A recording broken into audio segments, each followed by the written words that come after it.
할렐루야. 아멘. 오늘도 이렇게 함께 찬양과 경배로 오후 예배에 참석해 주신 여러분 가운데 하나님의 은혜가 함께 하시기를 바랍니다. 우리 앞뒤로 이렇게 인사하겠습니다. 반갑습니다. 잘 오셨습니다. 아멘.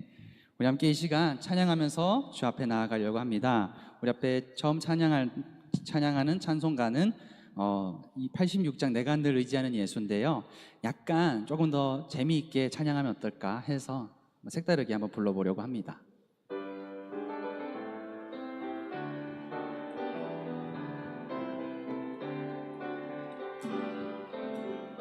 내가 늘 의지하는 예수, 나의 상처 입은 심령을 불쌍하게 여기사 위로하여 주시니 미쁘신 나의 좋은 친구. 내가 의지하는 예수, 나의 사모하는 친구. 나의 기도 들으사 응답하여 주시니 미쁘신 나의 좋은 친구. 주의 손 의지하고 살 때 나를 해할 자가 없도다. 주님 나의 마음을 크게 위로하시니 미쁘신 나의 좋은 친구. 내가 의지하는 예수, 나의 사모하는 친구. 나의 기도 들으사 응답하여 주시니 미쁘신 나의 좋은 친구. 이후 천국에 올라가서 모든 성도들과 다 함께 우리들을 구하신 주를 찬양하리라. 미쁘신 나의 좋은 친구. 내가 의지하는 예수, 나의 사모하는 친구. 나의 기도 들으사 응답하여 주시니 미쁘신 나의 좋은 친구. 아멘. 확실히 찬양할 때 여러분들의 표정이 뭐지? 하시는 듯한 느낌을 좀 받았습니다. 살짝 요즘 스타일로 약간의 바꿔본 찬양을 한번 불러봤습니다. 우리 다음 찬양할 때에 우리 다시 한번 즐거운 마음으로 나의 가장 낮은 마음 찬양하며 나가겠습니다.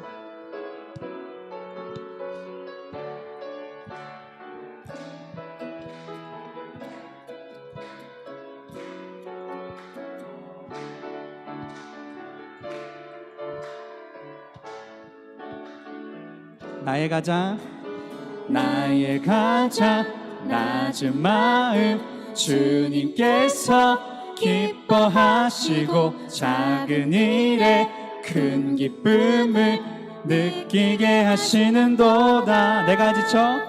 내가 지쳐 무력할 때 주님 내게 힘이 되시고 아름다운 하늘나라 내 맘에 주시는도다. 우리에게 축복하신 하나님 사랑, 낮은 자를 높여주시고 아름다운 하늘나라 허락하시고 내 모든 건 예비하시네. 찬양함의 기쁨을 감사함의 평안을 간구함의 하나님 알도록 하셨네. 처음부터 찬양하겠습니다. 나의 가장 낮은 마음 주님께서 기뻐하시고 작은 일에 큰 기쁨을 느끼게 하시는도다. 내가 지쳐 무력할 때 주님 내게 힘이 되시고 아름다운 하늘나라 내 맘에 주시는도다. 우리에게 축복하신 하나님 사랑, 우리 옆에 사람 축복하겠습니다. 낮은 자를 높여주시고 아름다운 하늘나라, 아름다운 하늘나라 허락하시고 내 모든 건 예비하시네.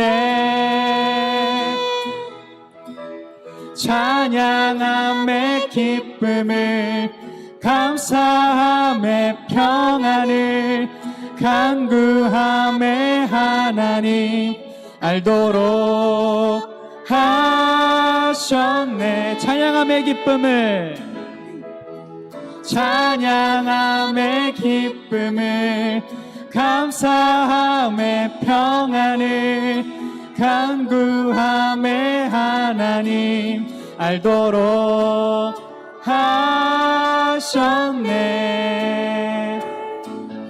아멘. 우리가 기쁨 가운데 주님을 찬양한 줄로 믿습니다. 우리 함께 찬양하며 나아갈 때에 언제나 일하시는 주님을 고백하겠습니다.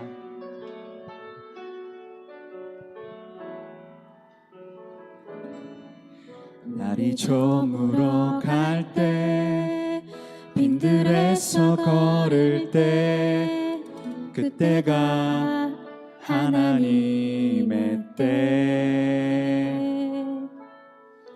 내 힘으로 안 될 때 빈손으로 걸을 때 내가 고백해 여호와 이래.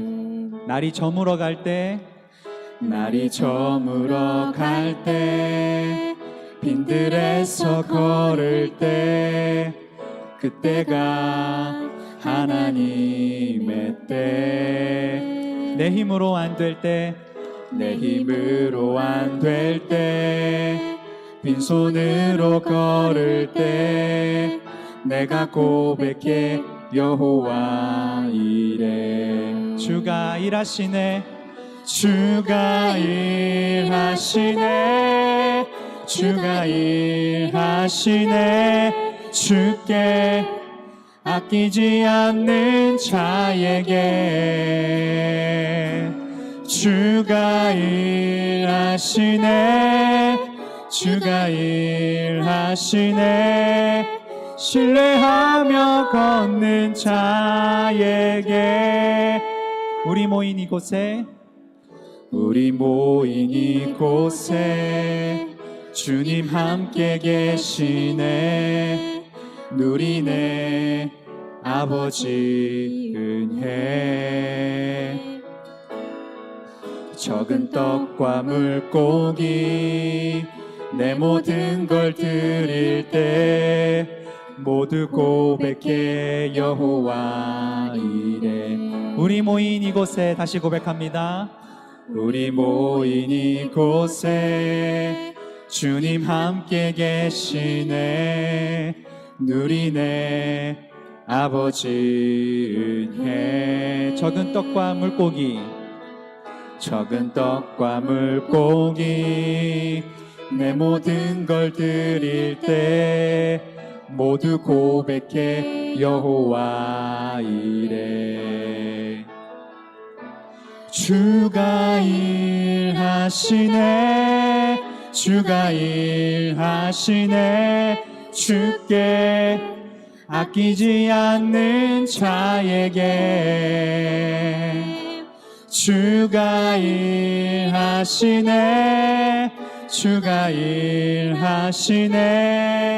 신뢰하며 걷는 자에게. 우리 시간 눈을 감고 함께 기도하며 나아갑시다. 하나님, 언제나 주님 우리가 보이지 않지만 우리를 위하여 일하시고 계심을 믿습니다. 하나님 아버지, 이 시간 감사함으로 주님 앞에 나아갈 때에 우리의 기도를 받아주시옵고 오늘 이 시간 우리에게 은혜를 허락하여 주시옵소서. 우리 함께 마음을 모아 주님께 기도하며 나아가겠습니다. 하나님 아버지 늘 감사합니다. 우리 마음 가운데 주님 찾아오셔서 언제나 내 힘으로 되지 않는 모든 장애와 모든 고난들 주님께서 해결해 주실 줄로 믿습니다. 하나님 아버지, 우리가 빈들을 걷는 것과 같은 그 고통 속에 있을지라도 우리가 주님 아버지 앞에 나아가며 하나님의 때를 구하는 은혜를 허락하여 주시옵소서. 아버지, 언제나 주 앞에 나아갑니다. 오늘 말씀을 통하여 주님 우리에게 응답하여 주시옵소서.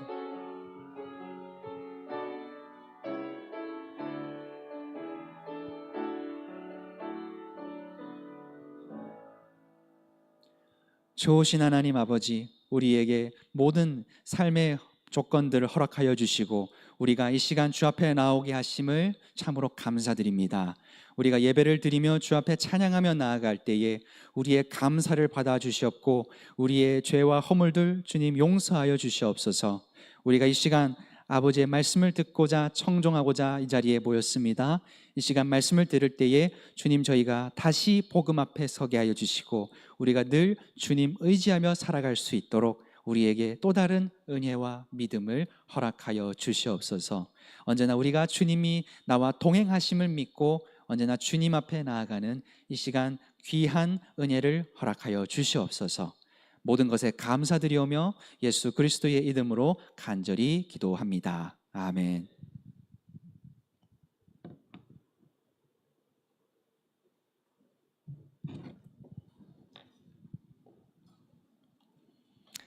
우리 하나님의 말씀 우리 두 곳을 보겠습니다. 구약성경 오바댜 1장 21절, 요엘서 2장 13절 말씀입니다.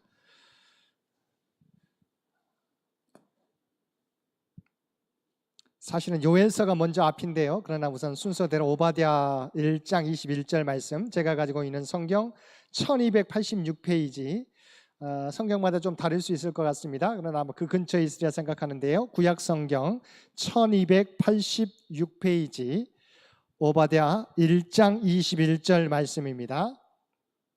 한 장으로 되어 있는데요.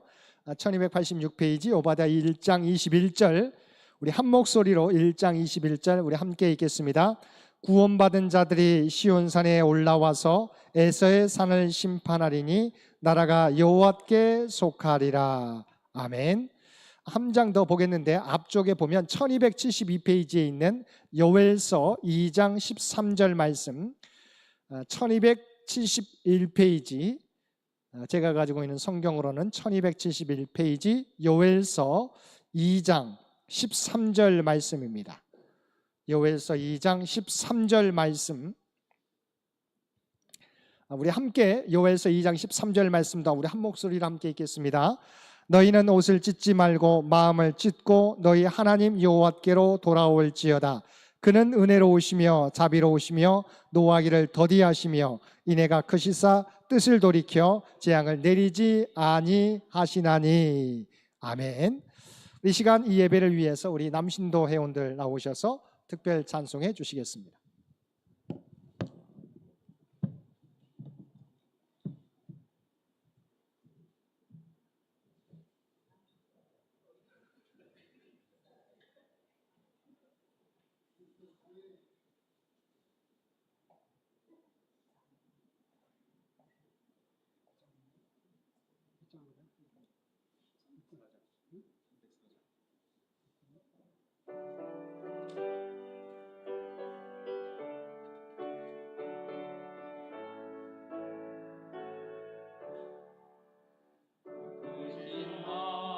하나님의 사랑 말로 다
우리 남신노회원들의 우리 귀한 찬양 감사합니다.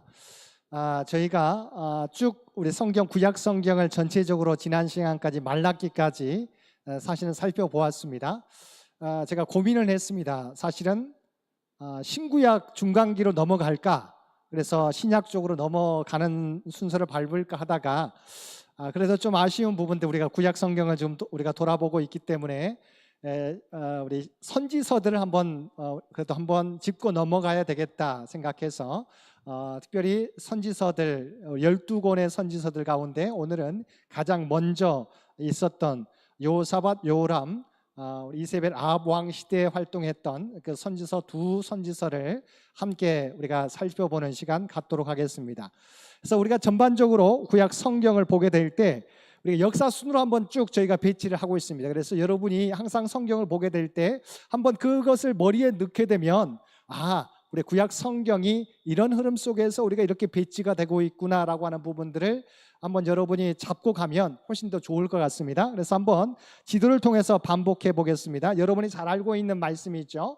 우리가 창출, 민수, 사삼왕, 데라느라고 되는 부분인데 그 부분이 가장 먼저 역사수는 창세기죠. 창세기 위에 우리가 족장 시대 때 욥기가 쓰여졌고요. 출애굽기, 창출, 이 출애굽기 때 레위기가 시내산에 쓰여졌고, 민수 이제 약속의 땅을 향해 나가게 될 때 모압 평지에서 신명기 또 함께 이곳에 위치하고 있습니다. 민수 이제 여호수아 때 그 약속의 땅을 차지하게 되는 때죠.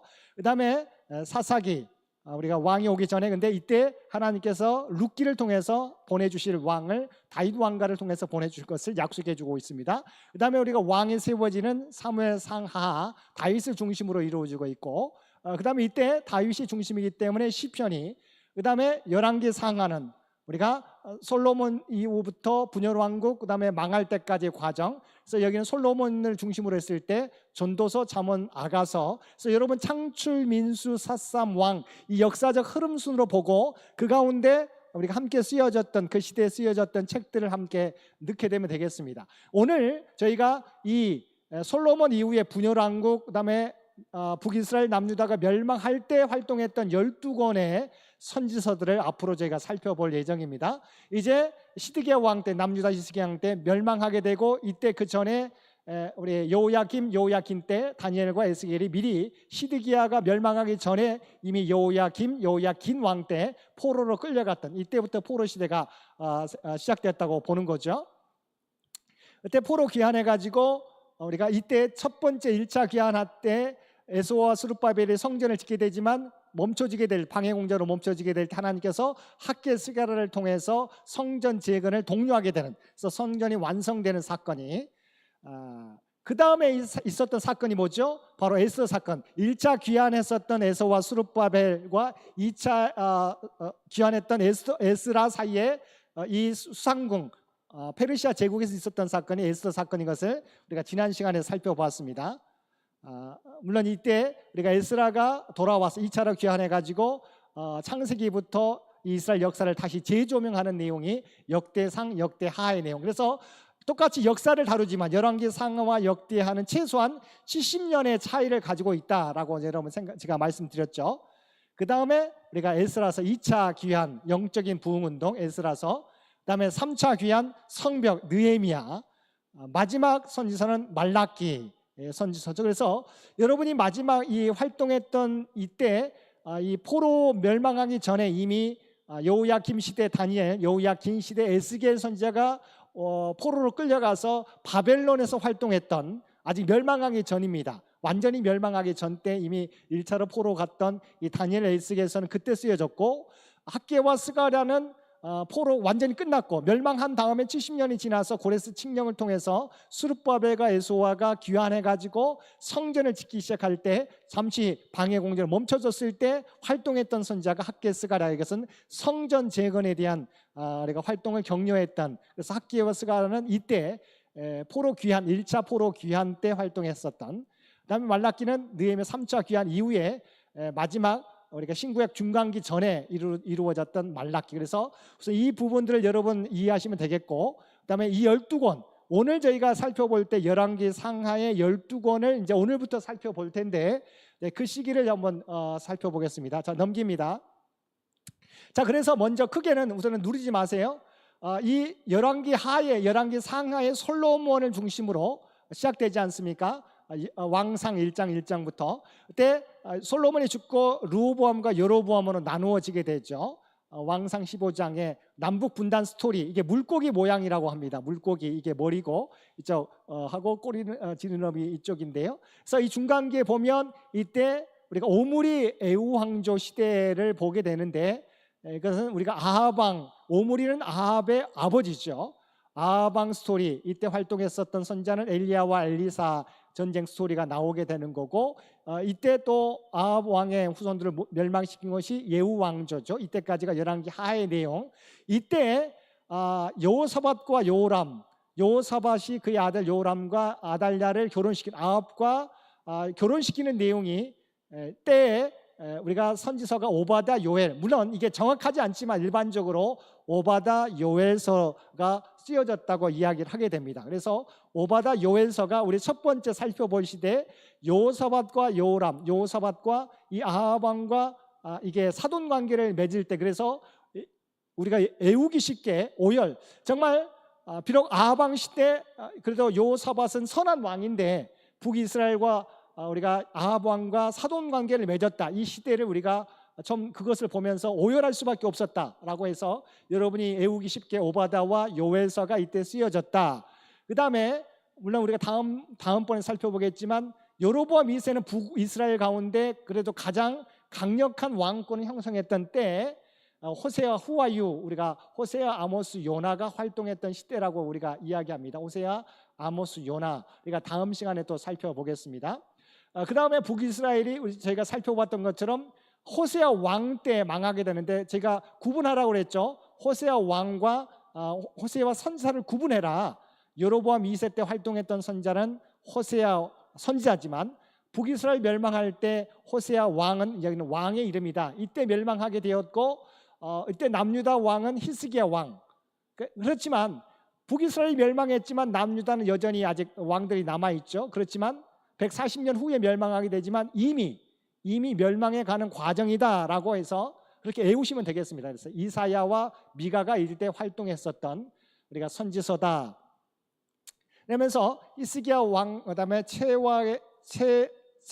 최악의 왕 므낫세와 아몬은 히스기야의 아들과 손자지만 히스기야를 닮지 않았어요. 가장 악한 왕이고, 그때 또 하나님께서 요시야를 통해서 요시야를 개혁운동을 펼치게 되지만 그의 아들들 요아스, 요야김, 시드기야는 요시야의 아들들이죠. 요야기는 요야김의 아들입니다. 이때 활동했었던 그러니까 선지서가 나훔, 스바냐, 예레미야, 애가, 하박국, 이 5권이 책이 이때 있습니다.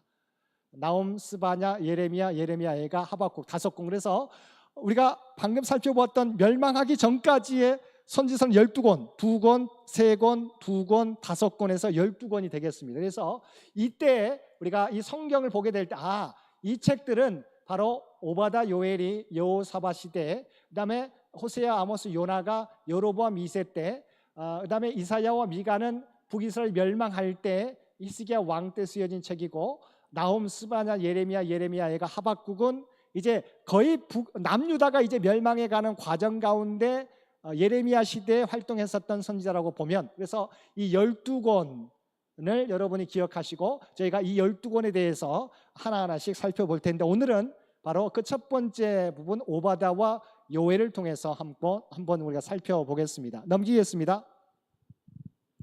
자, 요엘하면 우리가 먼저 우리가 여호와는 하나님이시다라고 하는 경건한 이름이에요. 요엘이라고 하는 이름의 뜻은 여호와는 하나님이시다라고 하는, 그래서 경건한 뜻인데, 그 말씀 가운데서도 여호와가 하나님이라고 하는 것을 밝힙니다. 넘기겠습니다. 그래서 요엘서 2장 27절을 보면 내가 이스라엘 가운데 있어 너희 하나님 여호와가 되고 나는 너희 하나님 여호와가 되고, 또 3장 17절에서는 너희 하나님 여호와인 줄 너희는 알아라. 그러니까 여호와가 하나님이시다.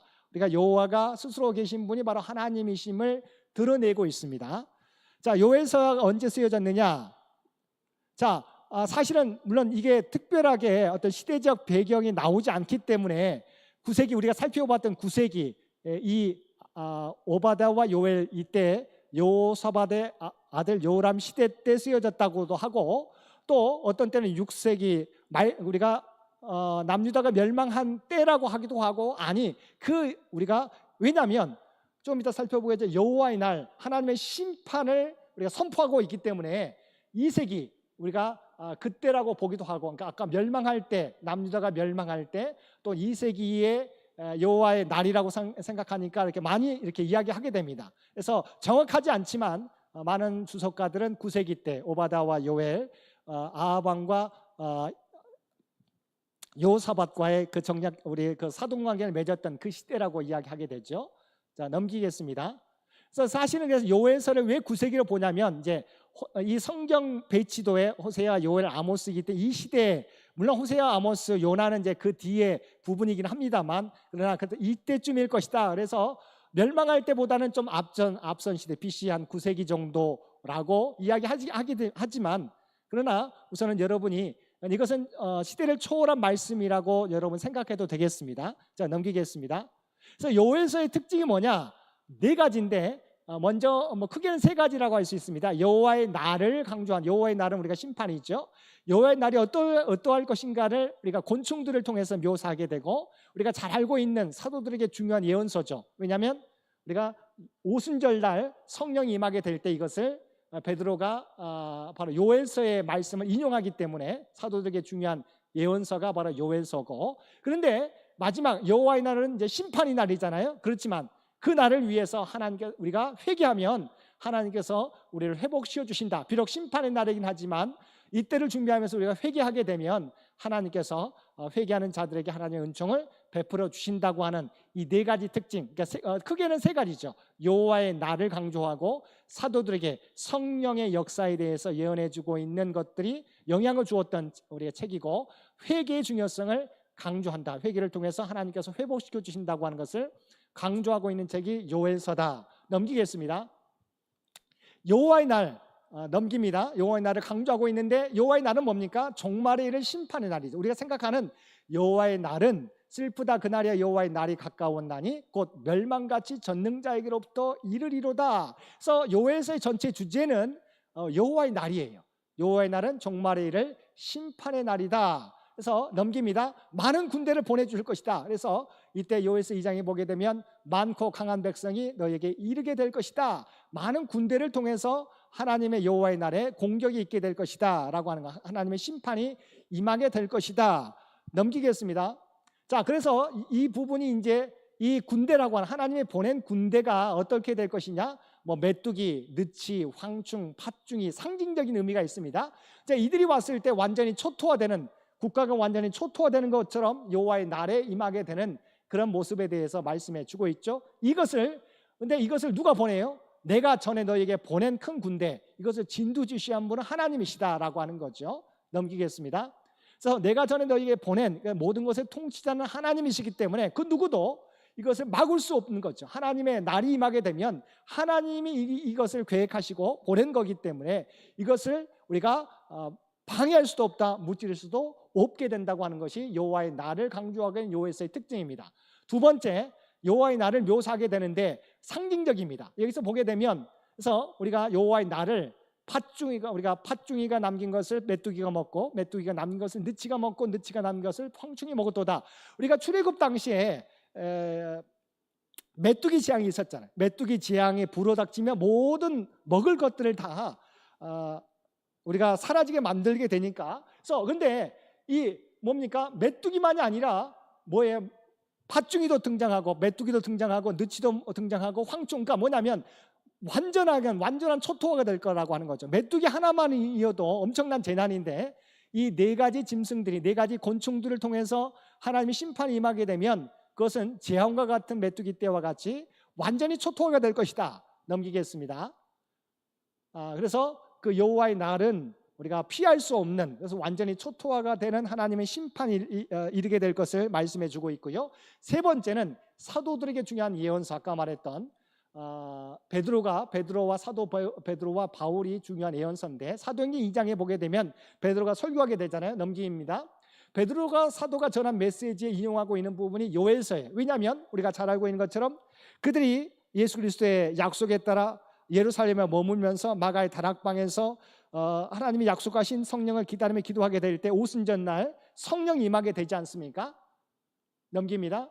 성령이 임하게 돼서 방언을 말하게 되고 하니까 일이 어떻게 된 거냐 했을 때 베드로가 이 말씀을 요엘서의 말씀이 성취된 것으로 설명하게 됩니다. 넘깁니다.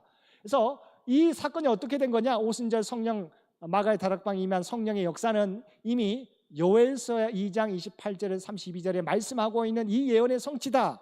그래서 한번 읽겠습니다. 내가 내 영을 만민에게 부어주리니 자녀들이 장래일을 말할 것이며 너희 늙어지는 꿈을 꾸며 너희 젊은이는 이상을 볼 것이며 누구든지 예수 여호와의 이름을 부르는 자는 구원을 얻으리니. 그래서 성령의 역사, 이것은 요엘서가 이미 예언하고 있는 이 말이 바로 오순절 마가의 다락방에 임한 것이고, 우리가 바울이 나중에 누구든지 여호와의 이름을 부르는 자는 구원을 얻으리라, 우리가 전도 여행을 1차부터 3차 전도 여행 가운데 누구든지 여호와의 이름을 부르는 자는 구원을 얻으리라고 하는 이 말씀을 전파함으로 많은 구원받는 자를 얻게 되었다고 하는 것이죠. 그래서 요엘서의 특징은 사도들에게 중요한 예언서다. 성령에 관해서 또한 구원의 보편성에 대해서 영향을 주었던 책이다.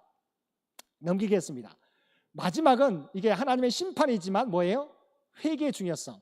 하나님의 심판이 임하게 되지만 그러나 우리가 하나님 앞에 회개하게 되면 하나님께서 그 심판을 회개하는 자에게는 멈추신다는 거죠. 넘기겠습니다. 그래서 요엘서 2장 11절 말씀을 보면 너희는 이제라도 금식하고 울며 애통하고 마음을 다하여 내게로 돌아오라. 자, 이제라도 여호와의 심판이 가까워지고 있지만 이제라도 금식하고 울며 애통하고 마음을 다하여 내게로 돌아오라. 넘기겠습니다. 자, 그러면 그때 회개하면 여호와께서 자기의 땅을, 자기의 백성을 극진히 사랑하시어 그의 백성을 불쌍히 여기실 것이라. 바로 그때라고 하는 회개하는 거죠. 여호와께서 자기의 땅을 극진히 사랑하시어 그의 백성을 불쌍히 여기실 것이다. 하나님의 때가, 하나님의 날이 가까워지고 그날은 하나님이 메뚜기 때의 재앙과 같이 완전히 초토화가 될 터인데 우리가 회개하면 하나님께서 그 백성을 사랑하시사 회복시켜 주신다, 불쌍히 여겨 주신다고 하는 거죠. 이것은 무엇 때문이냐? 2장 13절 우리가 함께 읽은, 자, 먼저 첫 번째 회개는 어떻게 해야 되느냐? 옷을 찢지 말고 마음을 찢어야 된다라고 하는 거죠. 그러니까 형식적인 것이 아니라 우리 중심에서부터 회개해야 된다는 것이고, 두 번째는 뭐예요? 하나님이 어떤 분이신가를 나타내 주는 거죠. 그는 은혜로우시며 자비로우시며 노하기를 더디하시며 인애가 크신 분이시기 때문에 도저히 용서받지 못한 죄를 지었더라도 회개하면 하나님께서 이러한 분, 은혜로우시며 자비로우시며 노하기를 더디하시며 인애가 크신 분이시기 때문에 용서해 주신다고 하는 것이 이 요엘서의 내용입니다. 그래서 여러분 요엘서를 생각하게 될 때 요엘서는 우리가 시기적으로 생각하면 BC 9세기 정도 되는, 우리가 여호사밧 아하방 시대 여호사밧과 여호람 사돈 관계를 맺었던 때 활동했던 시대라고 여러분 생각하시고, 또한 내용은 뭐예요? 여호와의 날을 강조한다. 하나님의 심판을 강조한다. 또한 성령의 임재를 나타내므로 요엘서에 성령에 대한 약속이 있잖아요. 이것이 사도행전에 나타나게 되는 베드로의 설교 가운데, 또한 바울의 성교 여행 가운데 인용되었던 말씀이다. 세 번째는 회개를 통해서 회개하는 자에게 하나님께서 긍휼히 여겨주시고 회복시켜 주신다고 하는 것이 바로 요엘서의 내용이다. 그래서 요엘서 하면 여러분 생각하게 될 때 이 책은 여호와의 날, 그다음에 성령의 역사, 또한 회개의 힘에 대해서 강조하고 있는 하나님의 말씀입니다. 저와 여러분도 마찬가지. 어느 시대건 하나님은 회개하는 자, 그때가 늦지 않았습니다. 회개하는 자에게 하나님은 은혜를 베풀어 주신다. 자, 넘기면 이제 오바다서인데, 오바다서의 특징은 뭡니까? 구약 성경에서 가장 짧은 책이에요. 구약 내 분량이 가장 적은 책이고, 그래서 신약의 유다서와 마찬가지입니다. 뒤쪽에 있는 유다서도 1장으로 되어 있지 않습니까? 오바다서도 구약 내 분량이 가장 적은 책, 1장 21절로 되어 있죠. 그다음에 신약 내 인용된 적이 없는 책이 오바다입니다. 이름도 좀 어렵지 않습니까? 그런데 이 짧은 책이지만 이 책에 정의와 심판과 구원의 메시지를 담고 있다. 그런데 오바다를 여러분 생각할 때 기억해야 되는 민족이 있는데, 족속이 있는데 에돔 족속입니다. 에돔 족속인데 좀 이따 살펴보겠습니다. 자, 오바다는 우리가 많은 12명의 오바다라고 하는 이름이 등장해요. 그래서 넘깁니다. 구체적으로 이 오바다가 누구인지는 잘 모릅니다. 오바다의 뜻은 여호와의 종, 여호와를 예배하는 자라고 하는 의미를 갖고 있고 12명의 오바다라고 하는 이름을 등장해요, 성경에는. 그러나 이 오바다가 과연 그 사람 중에 누구인지, 오바다서의 저자가 누구인지는 명확하지 않습니다. 자, 넘기겠습니다. 그래서 그런데 오바다서의 저자가 오바다인 것은 오바다의 묵시라라고 처음부터 시작하고 있기 때문이죠. 그러나 이것은 자신의 존재보다는 하나님의 말씀을 내가 대언하는 것이다 라고 하는 것이죠. 그래서 보내심을 받고 이르기를 일어나라 이렇게 말하고 있는 거죠. 오바다서의 내용은 오바다가 저자고 이것은 하나님으로부터 받은 거다, 묵시다. 넘기겠습니다. 그래서 근데 에돔의 이 오바다의 내용이 뭐냐? 에돔을 향한 국가적 경고의 내용이에요. 에돔, 우리가 에서의 후손이죠. 에서의 후손인 에돔을 향한 국가적 경고의 내용을 담고 있는 것이 오바다이다. 자, 넘기겠습니다. 자, 오바다의 역사를 우리가 잘 알고 있는 이삭의 아내 리브가가 이미 태중의 쌍둥이를 품게 되잖아요. 그때 이미 예언되고 있는 것이죠. 여호와께서 그에게 이르시되 두 국민이 내 태중에 있구나. 두 민족이 내 복중에서부터 나누이리라. 이 족속이 저 족속보다 강하겠고 큰 자가 어린 자를 섬기리라 하셨더라. 이미 리브가의 태중에서부터 두 민족이 나누어지게 되고 분쟁하게 될 것을 예언했습니다. 넘기겠습니다. 구체적으로 어떻게 됩니까?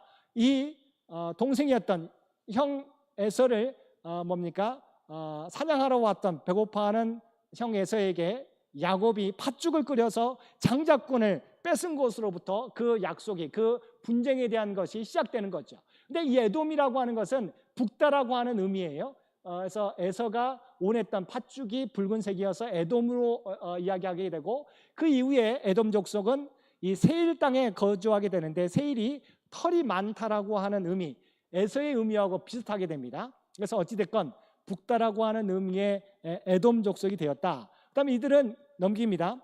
계속해서 분쟁이 일어나죠. 이후에도 이스라엘과 에돔으로 나누어서 분쟁이 일어나게 되지만 이 야곱과 에서는 화해하게 됩니다. 그러나 그 이후에 그 후손들이 계속해서 분쟁 관계로 이루어지게 되는 관계를 유지했다고 하는 거죠. 넘기겠습니다.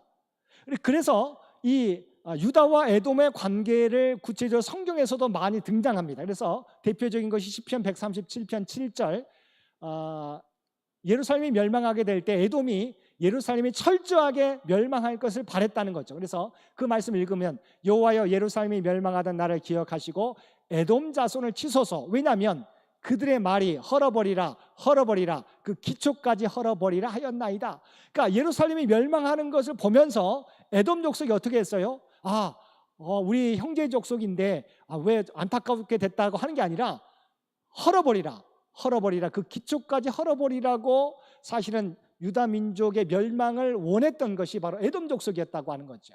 그래서 유다의 멸망을 바라는 에돔의 모습이 바로 성경에도 나와 있는 것처럼 이와 같이 유다의 멸망을 정말 형제국이었지만 그러나 이와 같이 갈등 관계, 분쟁 관계에 있었음을 성경은 나타내 보여주고 있습니다. 넘기겠습니다. 그래서 성경의 곳곳에서 에돔이 등장하게 되는데 이 에돔에 대한 내용이 남유다를 괴롭혔던 많은 민족이 있잖아요. 이방 민족이 있는데 그 대표적으로 가장 민족을 괴롭혔던 민족이 바로 에돔이라고 하는 거죠. 사실은 에서의 후손이어서 야곱과는 형제 족속이긴 하지만 그러나 이 유다 족속, 하나님의 백성 이스라엘을 가장 괴롭힌 민족으로서 에돔 족속이 성경에 기록되어 있다고 하는 거죠. 넘깁니다. 에스겔서에서도 에돔이 등장하게 되고 아모스에서도 에돔이 등장하게 되는데 이것은 그 어느 민족보다도 가장 이스라엘 민족을, 유다 민족을 괴롭혔던 민족이 에돔 족속이라고 하는 것이지요. 그래서 이들이 나중에 우리가 잘 알고 있는 테트라에 살고 있었는데 아라비아 나바테 민족이 이 땅을 차지하게 되고 쫓아냈어요, 에돔 족속을. 그래서 이 나바테 민족에게 흡수되기도 하고 이 남아있는 사람들이 유다 남쪽에 거주하게 되는데 이때 이 지역을 에돔 사람의 땅이라고 하는 의미로 이두메라고 지었어요. 그래서 성경에도 이두메라고 하는 지역이 나오게 되는데 마가복음 3장 8절에 보면 유다와 예루살렘과 이두메, 이것은 에돔 족속의 땅이라고 하는 의미입니다. 그래서 유다 남쪽에 거주하고 있는 이 지역이 이두메는 에돔 족속의 땅을 의미하게 되는 것이죠. 자, 넘기겠습니다. 자, 오바다서의 메시지는 뭐냐? 심판과 구원이에요. 그래서 먼저 우리가 오바다 생각하면 에돔을 생각하라. 에돔의 멸망을 예언하고 있고, 두 번째는 피해를 입었던 이스라엘 민족이 회복되는 것. 그러나 세 번째는 뭡니까? 이스라엘의 회복에 그치지 않아요. 하나님께서는 이스라엘을 회복할 뿐만 아니라 열방을 구원하기를 원하신다라고 하는 게 오바다서의 결론입니다. 그러니까 첫 번째 여러분 기억해야 될 것은 가장 이스라엘 하나님의 백성을 괴롭혔던 에돔 족속에 대한 멸망을 예언하고 있어요. 그 다음에 이스라엘의 회복을 예언하고 있는데, 더 나아가서 나중에는 열방은 뭐예요? 사실은 에돔도 포함됩니다. 에돔도 멸망, 하나님의 백성을 대적했기 때문에 멸망이 되지만 마지막 때에는 이들조차도 하나님께서 회개하는 자는 구원해 주실 것을 말씀해 주고 있는 것이죠. 그래서 오바다서를 기억하게 될 때 에돔에 대한 예언이구나. 또한 그래서 괴롭힘을 받았던 이스라엘의 회복이지만 마지막에는 열방에 대한 예언이, 구원의 예언이 오바다서다. 넘기겠습니다. 그래서 에돔에 대한 멸망의 예언이 오바다서 1장 15절, 여호와께서 만국을 벌할 날이 가까웠나니 내가 행한 대로, 이것 에돔이죠. 내가 행한 대로 너도 받을 것인즉 내가 행한 것이 내 머리로 돌아갈 것이다. 이것은 에돔이 정말 이스라엘 민족을 가장 괴롭혔거든요. 그래서 네가 행한 대로 너도 받을 것인즉 내가 행한 것이 내 머리로 돌아갈 것이다. 그래서 안티 에돔적 심판의 메시지를 선포하고 있습니다. 두 번째, 그래서 구체적으로 이 가까웠나니 너희가 내 성산에 마신 것 같이 만국이니 항상 마시니 곧 마시고 삼켜서 본래 없었던 것 같이 되게 되리라. 하나님께서 이스라엘 민족을, 하나님의 백성을 괴롭혔던 이 에돔 족속에 대한 심판. 근데 우리가 지난번 에스더서의 불임절을 통해서도 살펴보았던 것처럼 이것을 통해서 하나님의 백성은 괴롭힘을 받더라도 어떻게 해요? 하나님께서 그 괴롭힌 민족을, 괴롭힌 사람을 심판하신다고 하는 것을 여러분 꼭 잊어버리지 마시게 되기를 바랍니다. 그래서 우리가 대적하는 게 아니에요. 우리를 비록 괴롭힘을 당할지라도 하나님께 기도하면 하나님께서 하나님의 백성을 괴롭히는 사람들을 하나님께 심판하신다고 하는 믿음. 그래서 우리가 그것을 갚는 것이 아니라 하나님 앞에 맡기는 거죠. 그래서 이것은 에돔 족속에 대한 심판의 말씀입니다.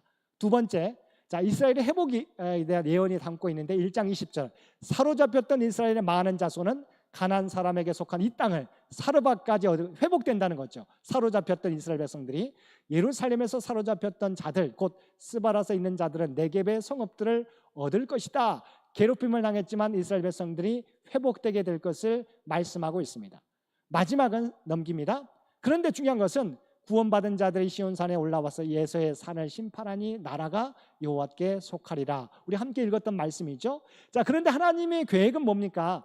이스라엘 백성을 괴롭혔던 에돔에 대한 심판, 하나님의 백성에 대한 회복이지만, 그러나 거기에 그치지 않고 하나님 이때가 되면, 마지막 구원의 때가 되면 이 열방을 구원하기를 원하시고, 에서를 뜻하는 바로 에돔 족속도 돌아오면, 회개하면 이들도 구원하게 되고 여호와께 속하게 될 것이다 라고 말씀하고 있다고 하는 거죠. 우리가 크게 우리 선지서들 가운데 두 권을 살펴보았습니다. 요엘서와 오바다서. 그러니까 요엘서는 우리가 여호와의 날을 강조했다, 하나님의 심판의 때를 강조했지만 뭐예요? 결과적으로는 마지막 회개하면 하나님께 그 모든 것을 회복시켜 주실 것이다. 에돔 족속, 우리 오바다서도 마찬가지입니다. 괴롭혔던 이스라엘 민족을 괴롭혔던 에돔 족속에 대한 심판이지만, 또한 이스라엘 백성 회복시켜 주시지만 마지막 때는 모든 열방이 돌아오기를 원하시는 하나님의 구원의 메시지가 담겨져 있는 것이죠. 오늘 우리가 이 시대를 살고 있습니다. 사실은 이스라엘 역사를 보게 되면 우리의 모습을 우리가 그대로 나타내 보여주는 것 같이 느껴지지 않습니까?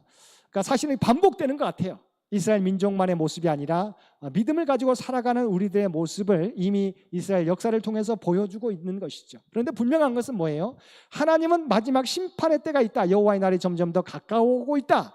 또 하나님의 계획은 우리만이 아니라 우리를 통해서 열방이 구원받기를 원하신다라고 하는 부분을 우리에게 말씀해 주고 있는 것이죠. 오늘 이 시대를 살아가면서 우리는 항상 늘 끊임없이 기억해야 되는 것은 여호와의 날. 그러나 그것은 우리 믿는 자에겐 심판이 아닙니다. 구원의 날이죠. 그 길을 우리가 아직 멀었다고 생각하지 마시고 우리가 지금부터 계속해서 준비해 가야 된다.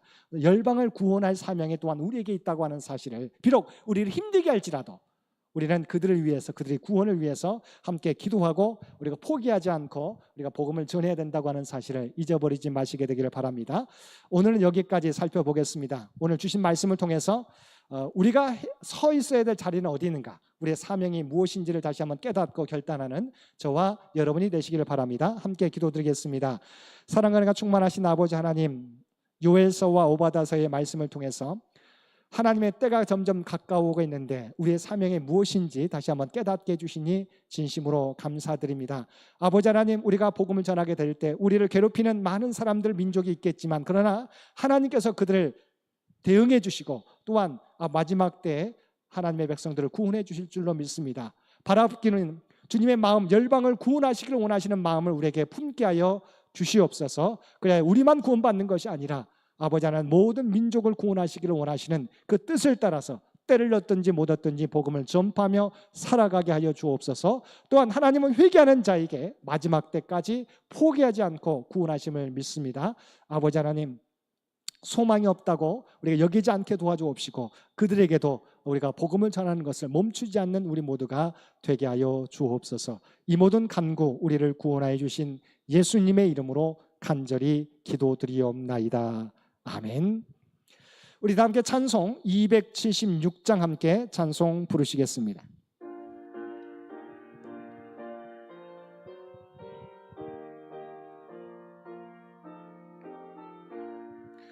아버지여, 이 죄인을 용납하여 주시고 예수님의 이름으로 구원하여 주소서. 아버지를 떠나 산지 벌써 오래되었고 험한 길에 고난 몸이 이제 돌아옵니다.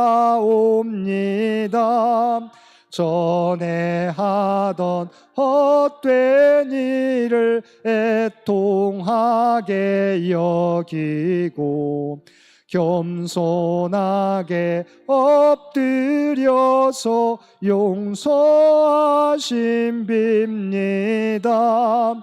은혜 감당 못하오나 회개하는 영혼과 나의 약한 육신까지 감히 드리옵니다. 나의 죄를 사하시려 주님 죽으셨으니 그 공로를 의지하여 주만 의지합니다. 아버지여, 용납하사 나를 품어주시고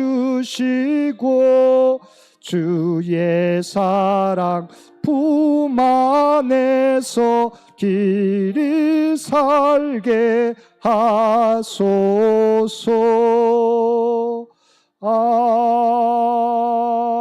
아멘.